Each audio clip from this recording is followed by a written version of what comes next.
Durán y a la senadora Marisa Martínez, pues por su empeño en sostener este debate a lo largo de un poco de sesiones. Yo he participado tal vez también en un par de ocasiones en que hemos tratado este tema con anterioridad, porque aquí es bueno recordar, me precisaba ahora el senador Nami, que este es el cuarto debate sobre este tema, ¿no? 2 en el gobierno del presidente Uribe y 2 en el gobierno del presidente Santos. Y entonces aquí yo quiero dejar planteada desde ya una pregunta que tenemos que hacernos, porque estos debates venían cuestionando al doctor Zamora, pero también lo venía cuestionando muy severamente la Contraloría General de la República, como lo han sabido todos quienes han estado pues en esta comisión y han estado atentos, ¿no? Entonces aquí surge una pregunta que yo sí quisiera que el ministro de Minas nos explicara y el gobierno nacional, ¿por qué sostuvieron a Zamora un año entero? Y ya lleva 8 años, ya, cosa que es curiosa en Colombia, como se señalaba hace un momento, pero además sostenerlo un año entero en el nuevo gobierno, cuando los cuestionamientos eran tan severos y cuando era evidente que aquí había problemas bien graves, señalados pues por nosotros, pero señalados además por la Contraloría. Ya se han dicho aquí, pero quisiera recordarlos un poco pues para redondear la intervención en lo que estoy diciendo, ¿no? Problemas de excesiva tercerización laboral en la ANH, problemas de cifras no confiables en cuanto a reservas de hidrocarburos, en cuanto a confundir reservas probadas con probables, en cuanto a descubrimientos de campos, comercialidad, número de pozos exploratorios realizados, o sea, y había una cosa que llamaba poderosamente la atención. Yo la vez antepasada que mencioné este tema, porque esta es como la tercera vez creo yo que me refiero a este, o la cuarta vez, señalé cómo la Contraloría denunció una cosa que a mí me pareció especialmente grave, ¿no? Y es que había todo un trabajo de hostilidad de hostilidad contra los funcionarios de la Contraloría en la ANH, que le impedían a esos funcionarios realizar sus labores de control de una manera correcta, y conté cómo la Contraloría había protestado porque los computadores de la Contraloría en las oficinas de la ANH les habían sido sustraídos a las escondidas, y una noche en una conducta pues que parece como de películas con los malos actuando, ¿no? Esas fueron cosas que se mencionaron aquí y que, repito, vienen con informes de la Contraloría de hace varios años, no son cosas recientes. Llama a eso entonces, insisto, muchísimo la atención, ¿no? Sobre cómo lo que venía sucediendo allí, ¿no? En el debate de hace unas semanas sobre Pacific Rubiales, yo llamé la atención sobre un tema, senador Namian, que hay que echarle ojo, ¿no? Es que a Pacific Rubiales se le vienen entregando los campos de Rubiales, allá de Campos Rubiales, en contratos que yo expliqué en detalle, no lo voy a repetir, está en internet, cómo cada contrato es peor para la nación, hasta que al final el último ya es pues, como se dice, la tapa del congolo, ¿cierto? Porque, digamos, que casi que saca, o casi nos saca de cualquier forma de compartir el campo a la nación colombiana, y a duras penas les dejan las regalías con una pérdida enorme, del 30 o del 40%. Campo que le entrega, yo recuerdo que aquí yo lo expliqué, se lo entrega a Pacific Rubiales a sabiendas de que ahí ya estaba ese petróleo, porque yo quiero enfatizar, eso que hay en Rubiales son cosas conocidas desde hace cerca de 20 años, que si no estaban en operación era porque los precios internacionales de los crudos pesados no daban para eso. Y entonces la explicación que aquí dio el doctor Zamora fue tremendamente mediocre. No, es que así son las cosas, y entonces los de Pacific se quedaron con ese regalo, digamos, que les hicieron, cuando lo obvio era haber tomado las medidas para que con ese campo se quedara Ecopetrol.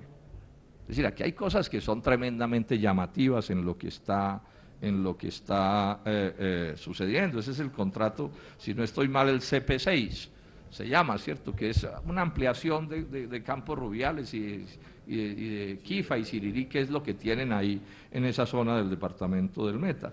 Y en este sentido yo me uno a una preocupación que expresa con precisión la senadora Marisa Martínez, es que nos están diciendo desde que empezó este gobierno que el modelo para Engiominas, que es pues un desastre, consiste en imitar en el mundo minero a la ANH, o sea, a la Agencia Nacional de Hidrocarburos. Entonces, este sí es el mundo al revés, ¿no? Es decir, lo que no funciona se coge como modelo para aplicarlo a otro sector donde por supuesto los intereses también son descomunales, porque es que aquí digamos una cosa, ¿no? La plata que se mueve en esto nadie sabe cuánta es.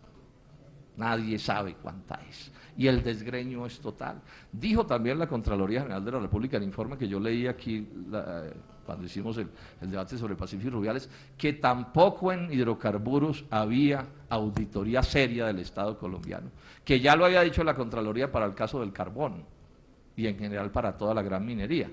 O sea, en el fondo, pues, la misma cosa. Bueno, estos son asuntos muy graves. Entonces, yo sí quisiera que el ministro Rodado nos explicara por qué se va a copiar un desastre como el de la ANH. O sea, de Guatemala a Guatepeor, como se dice, de Igiominas a una copia de la ANH, que en cierto sentido copia al INCO, que es otro desastre de no sé cuántos años. Llama muchísimo la atención todo esto, porque además todo esto es en el mundo de la privatización. Digamos que todas estas agencias son en el mundo en hacer la fiesta de las empresas privadas y particularmente de las transnacionales. Y hay una cosa que me llama la atención, que precisamente ayer alguien me contó. Mañana deben estar, senador Name, en Toronto, en un evento que, pasado el español, se llama algo así como la Conferencia Anual de Petróleo y Gas, o de hidrocarburos, sí, de petróleo y gas de Colombia en Toronto. Allá van a estar Pacífico y Rubiales y Petrominerales y todas. Y los dos invitados especiales de Colombia son el doctor Zamora y, llamativo el asunto, el doctor Álvaro Uribe Vélez. Yo aquí hago una pregunta directa. ¿A qué es a lo que van? Y particularmente me llama la atención, ¿y por qué Álvaro Uribe? Todas estas cosas empiezan en el gobierno anterior. Y señalo más, ¿cuántos altos funcionarios o exfuncionarios del gobierno anterior están trabajando hoy con las grandes mineras o petroleras canadienses que operan en Colombia? De aquí de memoria, por lo menos 2 ministros, el ministro de Minas y la canciller. Entonces hago una pregunta directa aquí, senadores y colombianos. ¿Está haciendo algún trabajo el expresidente Uribe con transnacionales canadienses que operan en Colombia? Es decir, ¿tiene alguna relación contractual, laboral con ellas? Porque además llama mucho la atención que esto preciso suceda en el momento en que hay severos cuestionamientos en lo que tienen que ver con el comportamiento de esas transnacionales en Colombia. Hay un debate inmenso en el país en torno a lo que están haciendo. Es decir, el caso de Marmato, para poner un ejemplo, ¿cierto? El caso de Segovia, para poner otro ejemplo. Sí, bueno, lo que se supo salió en la televisión y en todas partes, pues, o en los medios, porque hay un video, un primo del presidente Santos que trabaja con una de estas transnacionales diciendo que es que todos los problemas en Colombia se resuelven con plata. Ahí está el video, lo pasó la W, pues la información. Entonces, es decir, ¿en qué es en lo que estamos? ¿En qué es en lo que estamos? ¿Qué es lo que está sucediendo? Esos pleitos laborales y sociales del Meta, tanto el de Pacífico, el del Campo Rubiales, como, bueno, tanto el Campo Rubiales como el de Barranca de Upías, en el que estamos todavía en él, digamos, es con transnacionales canadienses. Entonces, hago esa pregunta directa que espero que alguien me responda en este sentido. Por último, agregar esto. Una de las partes más desastrosas del funcionamiento de la Agencia Nacional de Hidrocarburos y de Ecopetrol y del anterior gobierno y de este, es lo que señalaba también la senadora Marisa sobre las condiciones sociales de esas zonas donde se están desarrollando estos proyectos. Este ya es el tercer conflicto en pocas semanas, Puerto Gaitán, Campo Rubiales y ahora Barranca de Upías, toda una semana de gravísimos problemas, ¿no? Y este punto que es interesante, uno de los deberes que debió haber cumplido el doctor Zamora en la ANH fue haber reglamentado el decreto 1760 del 2003, o sea, 8 años tuvo. Es así que, pues que uno diga qué celeridad, pues que le zumba el viento en las orejas, como dicen los muchachos, no, porque a estas alturas no lo ha reglamentado. Ahora, ¿qué debía reglamentar? Definir los parámetros para la realización de programas de beneficio de las comunidades ubicadas en las áreas de influencia de los correspondientes contratos. O sea, buscar formas para evitar estos conflictos sociales que se están presentando, y en 8 años no pudo reglamentarlo. Y ese era pues el funcionario eficiente que nos tenían que nos tenían allí. Ahora, lo que hay en Barranca de Upía es muy grave. Un daño ambiental, ahí están los documentos, yo no me voy a extender sobre eso. Un daño ambiental en dos ríos importantes de la región, los ríos Upía y Cabullarito, tan graves que inclusive ya hay, ¿cómo se dice?, cargos a Petrominerales por contaminación y por violar la licencia ambiental, cargos que son del 2009, de julio del 2009, o sea, estamos cumpliendo 2 años, señor presidente, de esos cargos, y es evidente que no han hecho nada, violando la licencia ambiental, ríos que se quedaron sin peces. Es decir, yo aquí hago una discusión que es general y que el país tiene que abocar con seriedad, o sea, porque encuentran petróleo, porque encuentran carbón, porque encuentran lo que encuentren, tienen derecho a atropellar los derechos de los demás. O sea, se supone que hay una norma elemental mínima y es que el derecho de uno llega hasta donde llega el derecho de los otros.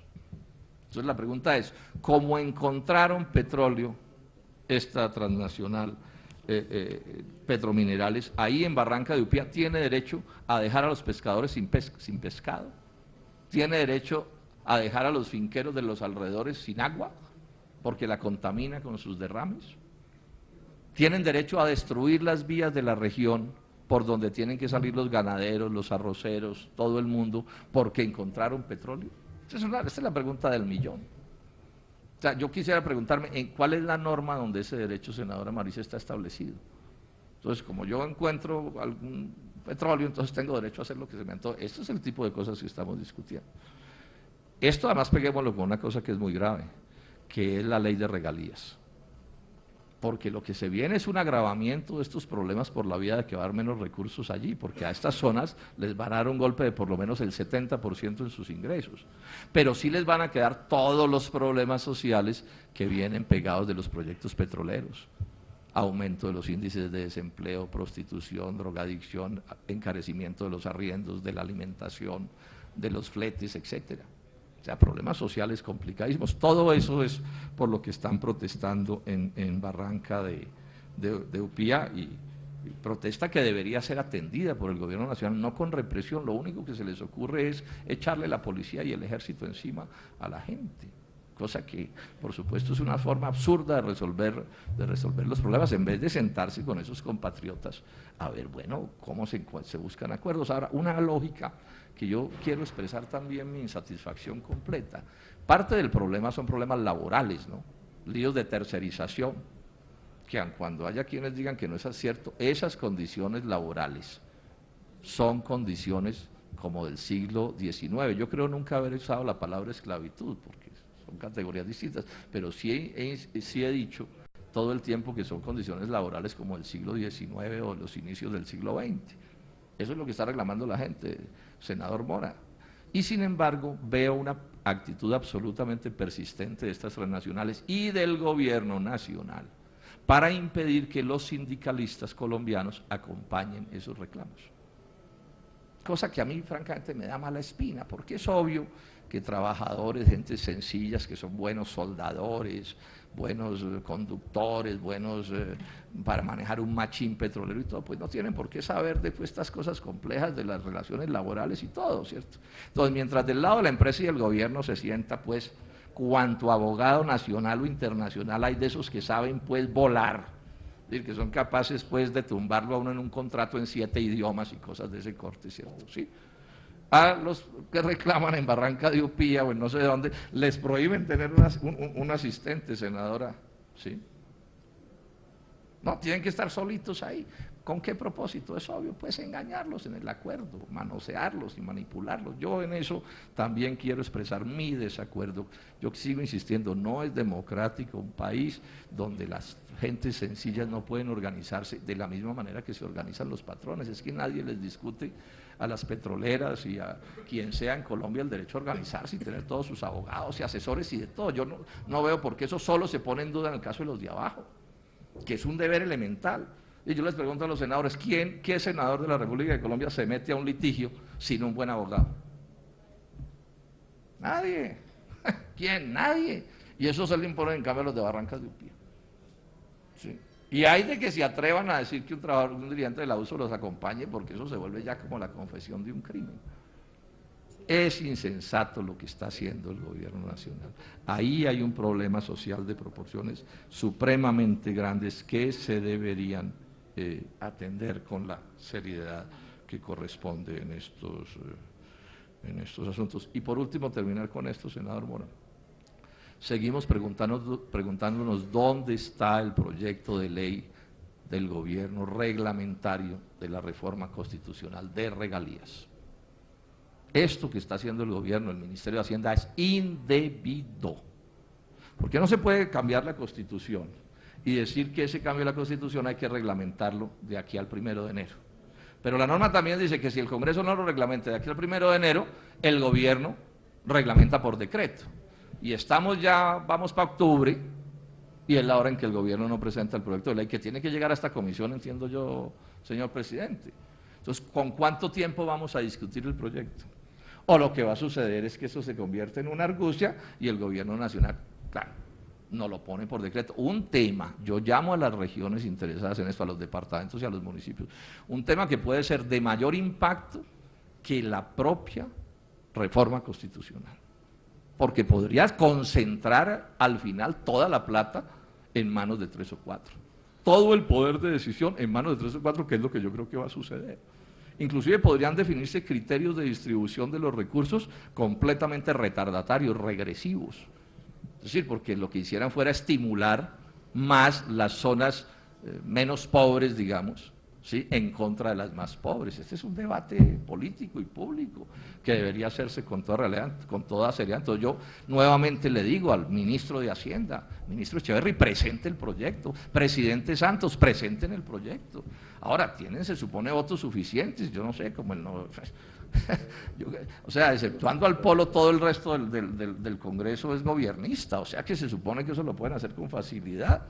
Entonces, lo menos es que traigan el debate aquí a la Comisión Quinta y nos damos el gustazo de tramitarlo, ¿cierto?, como debe ser, con todo el rigor que debe dársele a un asunto como este. Muchísimas gracias, señor presidente. En cuanto a confundir reservas probadas con probables, en cuanto a descubrimientos de campos, comercialidad, número de pozos exploratorios realizados, o sea, y había una cosa que llamaba poderosamente la atención. Yo la vez antepasada que mencioné este tema, porque esta es como la tercera vez, creo yo, que me refiero a que aquí había problemas bien graves, señalados pues por nosotros, pero señalados además por la Contraloría. Ya se han dicho aquí, pero quisiera recordarlos un poco pues para redondear la intervención en lo que estoy diciendo, ¿no? Problemas de excesiva tercerización laboral en la ANH, problemas de cifras no confiables en cuanto a reservas de hidrocarburos, en cuanto a Durán y a la senadora Marisa Martínez, pues por su empeño en sostener este debate a lo largo de un poco de sesiones. Yo he participado tal vez también en un par de ocasiones en que hemos tratado este tema con anterioridad, porque aquí es bueno recordar, me precisaba ahora el senador Nami, que este es el cuarto debate sobre este tema, ¿no? 2 en el gobierno del presidente Uribe y 2 en el gobierno del presidente Santos. Y entonces aquí yo quiero dejar planteada desde ya una pregunta que tenemos que hacernos, porque estos debates venían cuestionando al doctor Zamora, pero también lo venía cuestionando muy severamente la Contraloría General de la República, como lo han sabido todos quienes han estado pues en esta comisión y han estado atentos, ¿no? Entonces aquí surge una pregunta que yo sí quisiera que el ministro de Minas nos explicara, y el gobierno nacional, ¿por qué sostuvieron a Zamora un año entero? Y ya lleva 8 años, ya, cosa que es curiosa en Colombia, como se señalaba hace un momento, pero además sostenerlo un año entero en el nuevo gobierno, cuando los cuestionamientos eran tan severos y cuando era evidente